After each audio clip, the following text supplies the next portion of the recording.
Hi everyone, my name is Syed Wasi, Chief PTE Trainer APEUni and Chief Trainer SIL-BD. And today I bring you another important lesson, and this time it's on respond to a situation, RTS, in speaking. It's a new question, so there are a lot of things we need to learn, but I'm going to focus on the strategies, unknown tricks that will help you get a perfect score in this task, even if your pronunciation is not very good.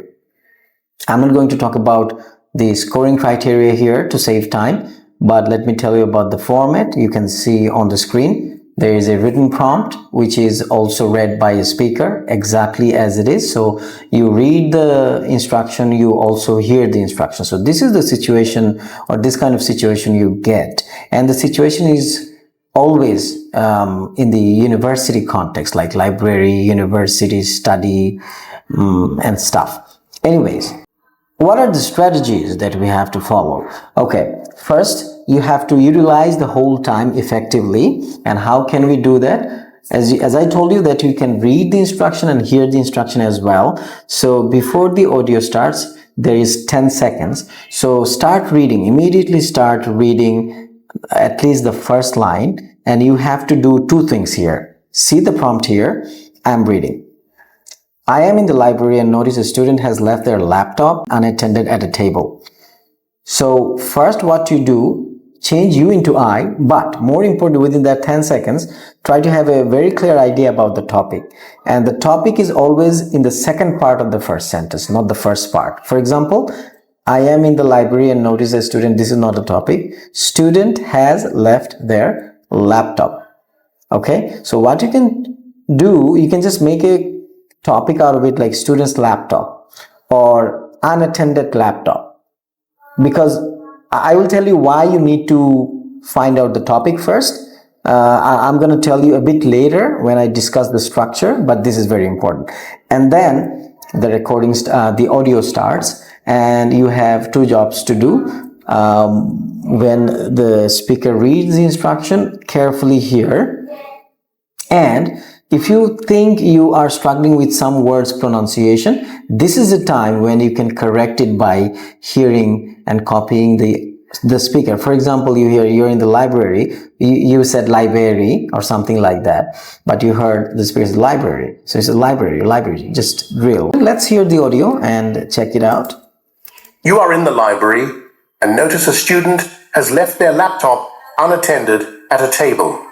There are several people nearby, but you are concerned about the laptop's security.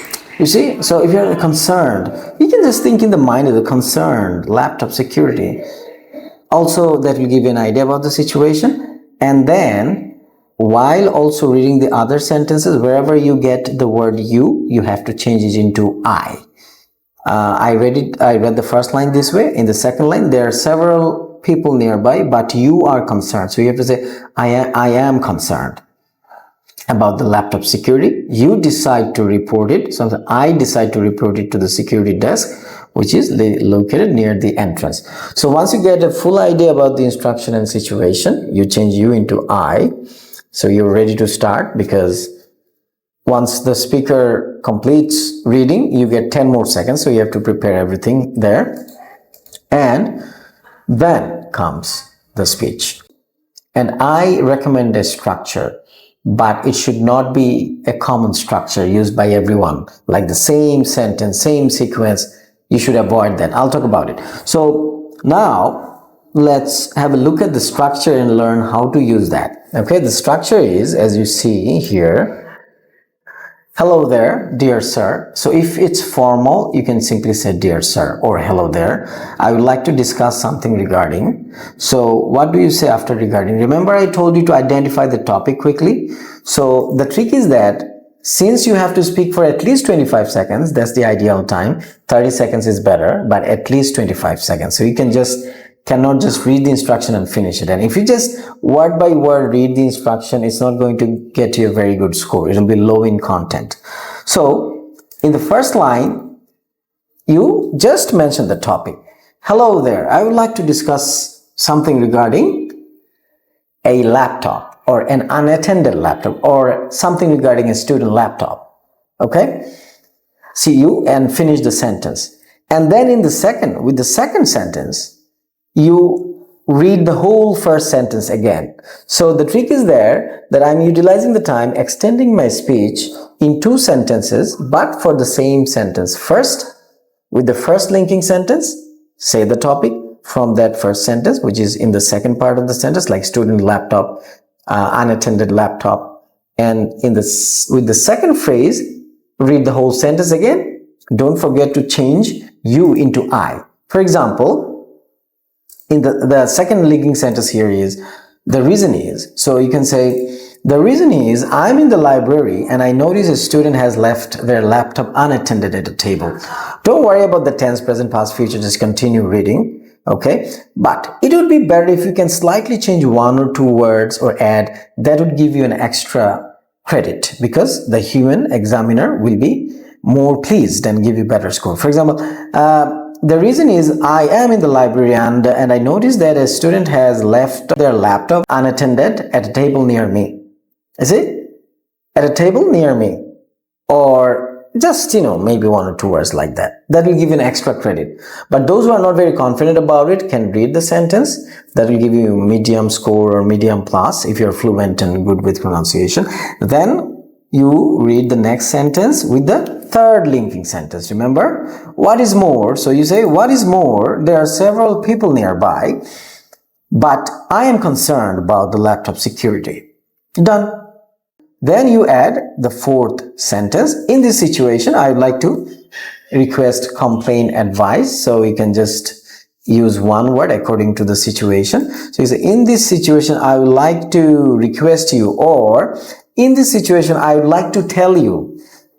I think that's the safest way. In this situation, I would like to tell you, I have decided to report it to the security desk, which is located near the entrance. What about the last line? This is an extra line, okay? If you think you cannot use it or you're not sure, you can exclude, but that would extend the speech. Therefore, I really appreciate if you could, with this sentence, you just choose. So here, since the laptop is not mentioned, what you can do, you can just repeat the topic. I would really appreciate if you could do something about the laptop, about the unattended laptop. So here is the whole speech using those linking sentences. Hello there. I would like to discuss something regarding a laptop. The reason is I'm in the library and notice a student has left their laptop unattended at a table near me. What is more, there are several people nearby and I'm really concerned about the laptop security. In this situation, I would like to tell you that I've decided to come to report to the security desk, which is located near my entrance. Therefore, I would really appreciate if you could do something about the unattended laptop. Before I finish, let's try 1 more prompt with the same structure. Hello there. I would like to discuss something regarding the research paper. The reason is I'm working on a research paper for one of my classes. What is more, I asked you as my classmate to read my draft and you gave me some helpful tips last week. In this situation, I see you in the library now, so I want to let you know that I really appreciate your feedback. Therefore, I would really appreciate if you could help me more in the future on research paper. The last one was basically, you have to improvise according to the situation, okay? Otherwise, just don't say that. That's fine. Thank you very much. Let me know if you found this video helpful through your comments below, and do share to reach out to more people so that they can also benefit from this lesson. Thank you. I'll see you some other time.